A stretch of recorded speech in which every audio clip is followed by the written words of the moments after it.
Hay como tres grandes derechos: el derecho a la educación, el derecho a la salud y el derecho a la vivienda para garantizar una vida en condiciones dignas. Los dos primeros, el derecho a la educación y a la salud, está instalado que no se debe pagar por ellos, que en última instancia el Estado tiene que hacerse cargo de brindar educación y salud sin que el ciudadano, para tener acceso a ello, tenga que erogar. Sin embargo, el tercero, el derecho a la vivienda, al contrario, lo que está instalado en el sentido común es que para acceder a la vivienda hay que pagar. Hoy estamos para tratar de examinar este tema y de tener una mirada distinta con Gervasio Muñoz, de Inquilinos Agrupados, una organización de inquilinos que él también nos va a contar cómo fue surgiendo, cómo se organizó en la ciudad de Buenos Aires.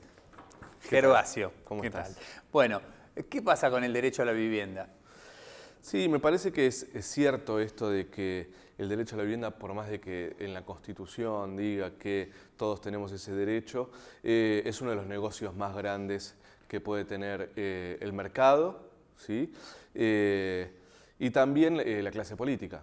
Entonces, creo que ahí, en este juego que se da de inversión, y además que hoy, y hace un tiempo importante, la construcción y la valorización del suelo ha sido uno de los grandes motores de las reactivaciones económicas, no solo de Latinoamérica, sino también en algunos casos de Europa o de Estados Unidos.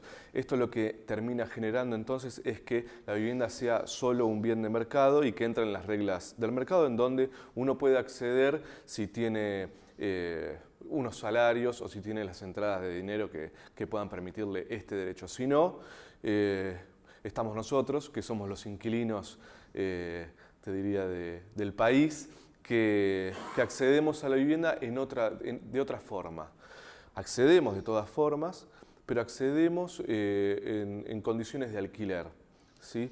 En donde nosotros creemos que es igual de digno. Lo que pasa que cuando uno accede de esta forma, las condiciones son mucho más violentas que cuando uno es propietario, por supuesto, ¿no? Entonces estamos librados a las reglas del mercado, que por lo general están por encima de las reglas o de las leyes estatales o de las regulaciones estatales.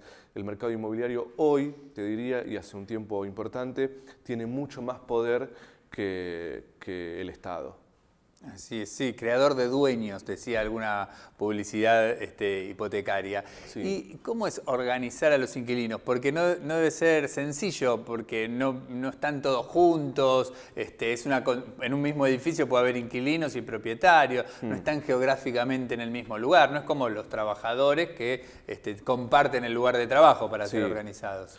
Sí, es complejo, por eso que vos decís, pero también por el sector. Es un sector que estuvo o que está hace mucho tiempo convencido de que el problema de la vivienda se resuelve como se resuelve un problema de mercado, que es de forma individual, no colectivamente.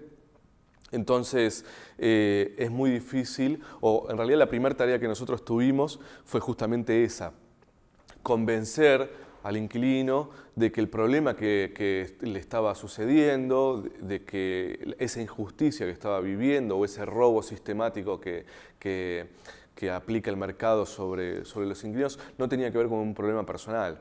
Y tampoco tenía que ver con que en algún momento iba a ser dueño y por lo tanto era transitorio esto que le sucedía, sino que lo que hicimos fue explicarle que el problema que él tenía que ver con un problema estrictamente de vivienda, que él forma parte de un sector que tiene problemas de vivienda, que tiene que ver con aquellos que viven en villas, en hoteles, en pensiones, en inquilinatos, y también nosotros que vivimos en casas de otros, ¿sí?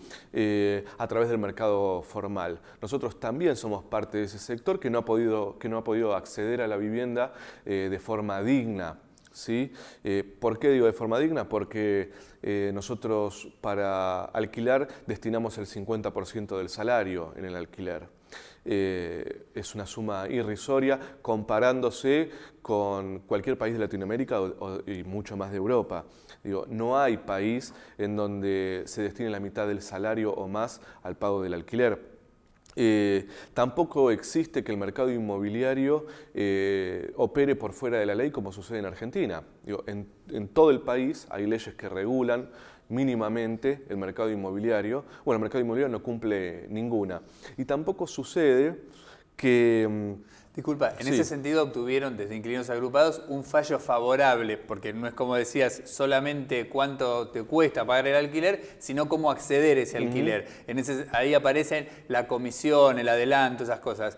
¿Obtuvo un fallo favorable Inquilinos Agrupados? ¿Cómo fue? Sí, en la ciudad de Buenos Aires hay una ley que es del 2007 que nunca se cumplió en la ciudad de Buenos Aires. El gobierno de la ciudad votó esta ley, el actual gobierno, y lo que establecía esta ley era que un inquilino no podía pagar más de un mes de comisión cada vez que entraba a una vivienda. El mercado inmobiliario cobra 2 meses de comisión a cualquier inquilino. Esto, para que tengas una idea, son algo así como 1.500 millones de pesos por año que el sector de los inquilinos transfiere al sector inmobiliario de forma ilegal y en negro. ¿Sí? Son algo así como 4 millones por día que los inquilinos, solo en Capital Federal, ¿no?, trasladamos al mercado inmobiliario de forma ilegal. Nosotros lo que hicimos fue un planteo en la justicia, dijimos que estaba sucediendo esto, que es ilegal, que no hay nadie que controle, que los dos organismos que tienen que controlar, que es el Estado de la Ciudad de Buenos Aires y el Colegio de Corredores Inmobiliarios, no lo hacen porque son parte de este negocio. Y el juez entonces suspendió esta medida de las inmobiliarias, aplicó una multa de 20.000 pesos diarios y ahora estamos tratando de que se cumpla la medida del juez porque por supuesto que no hay organismo que controle al mercado de la ciudad, ¿no? Pero es un reconocimiento de la justicia a una lucha que venimos dando en una soledad importante y hace mucho tiempo. Difícil también porque un negocio tan grande no solo vulnera derechos, sino que genera actores muy poderosos, ¿no? Exacto. Sí, bueno, por ejemplo, el Colegio de Corredores Inmobiliarios fue uno de los que pagó la campaña de Larreta. No solo eso, le paga a periodistas que van a dar charlas al colegio. Digo, es un sector que maneja muchísimo dinero y en donde me parece que además tenemos en contra esto de que la única forma que nosotros creemos en la que se puede acceder a la vivienda es siendo propietario. Entonces, cuando nosotros planteamos que hay que pelear por la intervención del mercado inmobiliario porque queremos alquilar, no queremos ser dueños, es difícil que lo entiendan. Hace poco nosotros estamos llevando adelante una ley nacional de alquileres. Entonces fui a defender la ley al Senado. Y el planteo de los asesores, de los senadores, era por qué nosotros nos preocupábamos por alquilar de esta forma y no estábamos ahí pidiendo tener nuestra casa. Y la diferencia ¿cuál era? Era que yo no tengo casa y ellos tienen 20. Entonces, por eso el planteo también es tan sencillo, ¿no? Lo que nosotros un poco explicamos es que nosotros nunca vamos a ser propietarios, porque hay una tendencia, no solo en Argentina, sino en Latinoamérica, a no ser más propietarios, a que por generaciones y generaciones seamos inquilinos. Y que entonces la realidad es que nosotros necesitamos actuar sobre eso y modificar esa situación. Porque también detrás del planteo de solo quiero acceder a mi casa siendo dueño, en realidad lo que se encubre es un gran negocio que tiene que ver con la justicia, que tiene que ver con la clase política, que tiene que ver con el mercado inmobiliario, con los bancos también. Bueno, nosotros tratamos sobre todas las cosas de explicar que hay que intervenir en el mercado inmobiliario. Complejo panorama, además una ciudad donde el Instituto de Vivienda se destruyó en los últimos 10 años, ¿no? En la ciudad de Buenos Aires. Sí. Bueno, era Gervasio Muñoz, titular de Inquilinos Agrupados y ahora, como siempre, a la columna del día de hoy. Muchas gracias, Gervasio. No, de nada.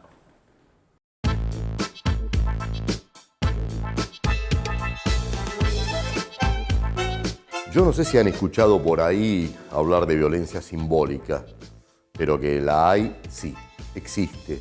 Es la palabra violenta, es el pensamiento violento, es esa acción que echa por banquina a una parte de la razón, que construye una sola lógica, que hay una mirada única, y estamos frente a este escenario que nos lleva a un punto de nuestra existencia que a todos nos preocupa, porque si esto sigue creciendo, esta violencia simbólica, esta acción de ir generando un castigo desde una narración sobre los más humildes, sobre las mayorías populares, con todo lo que se está viviendo y padeciendo, puede generar un final en esta historia que es muy violento y que no lo queremos. Ya hemos pasado todo esto.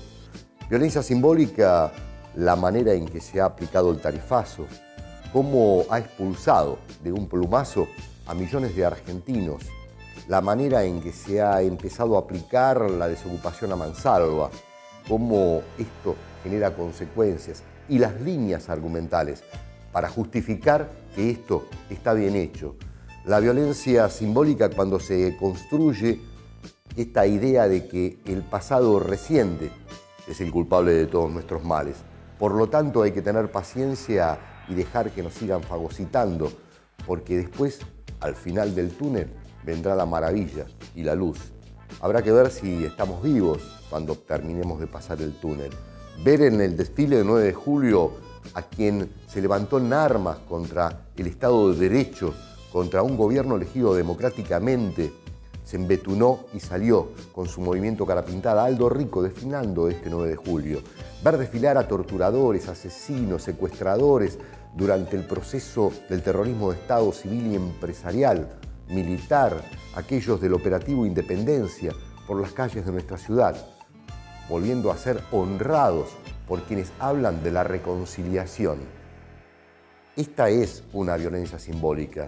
Cuando un jefe de Estado dice que son usurpadores los laburantes del diario Tiempo argentino, que hace 7 meses que no cobran y que hay un grupo de tareas que va y les destroza justamente los elementos de trabajo, golpea a los trabajadores y es escoltado por la policía. Decir que hay que estar abrigados para tolerar el frío y no consumir justamente el gas, porque como dice el jefe de Estado, hay mucha gente que está en patas, casi desnuda en su casa. Claro, está ultra calefaccionada y entonces eso no puede ser. Habría que dar una vueltita por el conurbano para ver cómo es esto de estar en patas con este frío en las clases populares, en la gente que ni siquiera tiene querosén para calentarse. Y esta violencia, ¿a dónde nos lleva? Creo que merecemos reflexionar sobre esto. En el campo cultural, a la hora de discutir las ideas, en el campo de la justicia que tanto abandono ha hecho de su pueblo últimamente, en el campo de las militancias, dejar de lado algunas cuestiones de la negociación para poder sobrevivir y empoderarse un poco más a la hora de esperar qué viene en el futuro inmediato. Me parece que urge en este presente ver cómo se detiene esta violencia que lleva, como siempre, a un final que sabemos quién lo paga. Es el pueblo con su sangre y con su muerte. Y llegó el final. Hoy tuvimos una mirada distinta, poco común, sobre el tema del derecho a la vivienda, entre otras cosas. Nos seguimos viendo en la próxima, seguimos construyendo esta forma de pensar juntos.